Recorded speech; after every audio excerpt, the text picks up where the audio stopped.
Mine damer og herrer, denne her video har jeg glædet mig rigtig meget til at lave til jer. Fordi jeg har været på den fedeste outdoor-messe på Brahetrolleborg Gods på Fyn. Til sidst i videoen, der kommer jeg altså til at løfte sløret for noget, som jeg glæder mig afsindig meget til. Og noget, som du også roligt kan glæde dig til at se, fordi jeg skal altså noget spændende her lidt senere på året.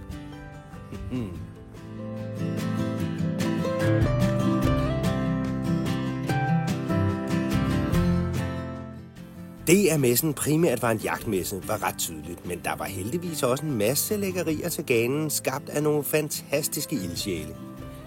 Og da jeg ikke er jæger, var jeg glad for at se, at fiskeri heldigvis også var repræsenteret her. Nå, mine damer og herrer, så er jeg altså kommet til det område på det her fantastiske arrangement, jeg har glædet mig allermest til. Nemlig der, hvor det handler lidt mere om fiskeri end de andre steder. Og Andreas fra Vision står herovre og binder fluer, og der kan lånes stænger. Og jeg skal ellers lige love for, at der var gang i den. Alle stænger var lånt ud til virkelig entusiastiske børn og unge. Og det var så fedt at se deres store glæde ved fiskeriet. Andreas skulle også lige demonstrere, hvordan det nu er, man kaster med de her store gedefluer. Noget, som han om nogen er ekspert i. Og ups, man kunne åbenbart godt kaste helt over til dem, der stod på den anden side af søen. Hvordan var den gik i vandet? Nå ja, det var sådan det var. Andreas delte i hvert fald gavmildt ud af sin meget store erfaring inden for rigtig mange former for fiskeri. Så der er helt sikkert nogle unge mennesker, som er gået meget klogere og meget mere entusiastiske for det her møde.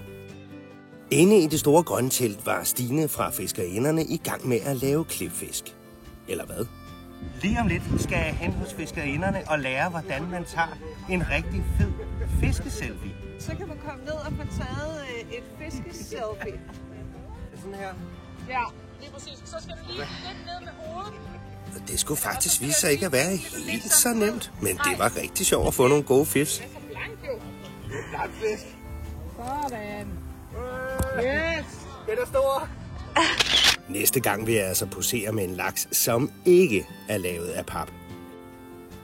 Om aftenen var der hygge omkring det store bål inde i skoven. Og en masse sjove aktiviteter og hyggelige mennesker. Hvad er dog det her? Ja, kombinationen af skov og bingo giver skovbingo, og det har jeg aldrig nogensinde prøvet før. Men det skal nok blive super sjovt. Og det var en vanvittig hyggelig aften, men jeg skulle tidligt op. Så er jeg altså kommet ud på den her fuldstændig fabelagtige sø. Og her for enden er der selvfølgelig en brunkålsflue i kæmpestor, og jeg kan love jer for, at den går ekstremt godt i vandet. Prøv lige at se her. Så fint. Oppe i overfladen synker lige så stille. Den er ikke tosset.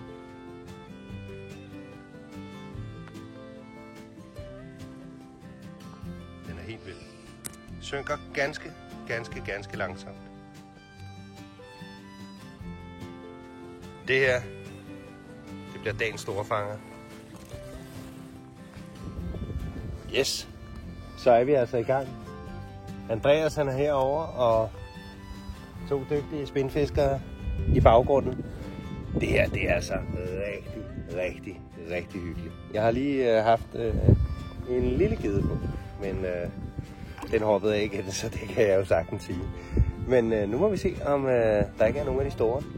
En af de helt store blev det desværre ikke til her til at starte med, men Andreas lagde hårdt ud og beviste med denne her fantastiske fisk, at fluefiskeri efter geder virkelig er sjovt. Der er altså knald på.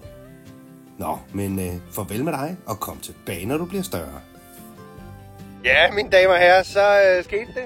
Brunkålsfluen, er det ikke rigtigt? Sagde jeg ikke, at hvis jeg smider den derovre, så kommer der en fisk. Er det gjort der? Prøv lige at se, hvad der ligger hernede. En rigtig dejlig Brahetrolleborg gede. Brunkålsfluen helt inde i kæften. Den skal vi altså lige have genudsat. Ja, og så er der saftsus med fisk igen. Og det er altså 2 dygtige drenge, det her. De river gederne op af den her sø. Hvad siger I til det, drenge? Er det sjovt? Ja. I er fandme også dygtige til det. Undskyld, man må ikke bande. Men I er fandme dygtige til det. De er pæne, de geder. De er flotte i farverne også, altså. Det var super fedt at se de glade drenge.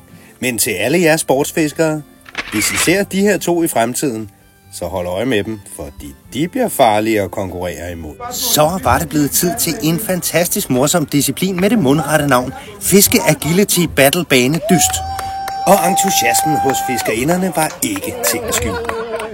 Men det var da også en fantastisk konkurrence fyldt med sjove og spændende discipliner.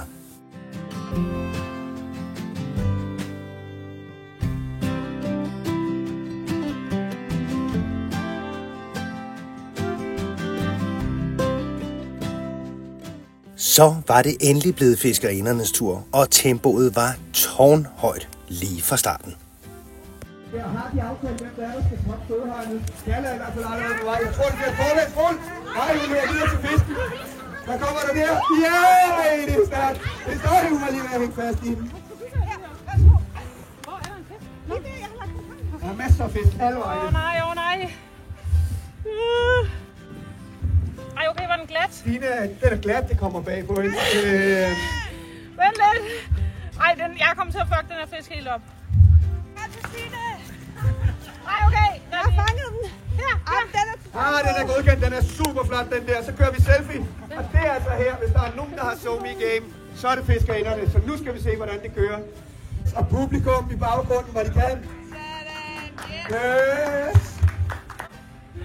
Og de elsker færne, de her piger. Prøv at se dem i ansigtet, når de tager sådan en, der lægger til synes, det er. Boom! 1,39! Ja! Så var det blevet tid til Team Alene i Vildmarken. Eller Team Alene ved målstregen. Eller Team Alene i båden. Det er nok ikke helt sådan her, man fileterer en fisk, hvis man er alene i vildmarken, men går den godkendt det? Det er nemlig rigtigt. Team Bliv naturligvis med konkurrencens yngste deltager i fuld firespring.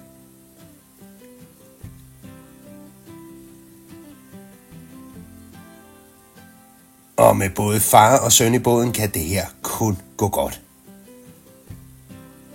Og farmand giver den simpelthen fuldt ud. Og så skal vi lige hen til mor og have taget en selfie. Og ja, det er de rigtige vindere, der står her. Velfortjent. Stort tillykke herfra.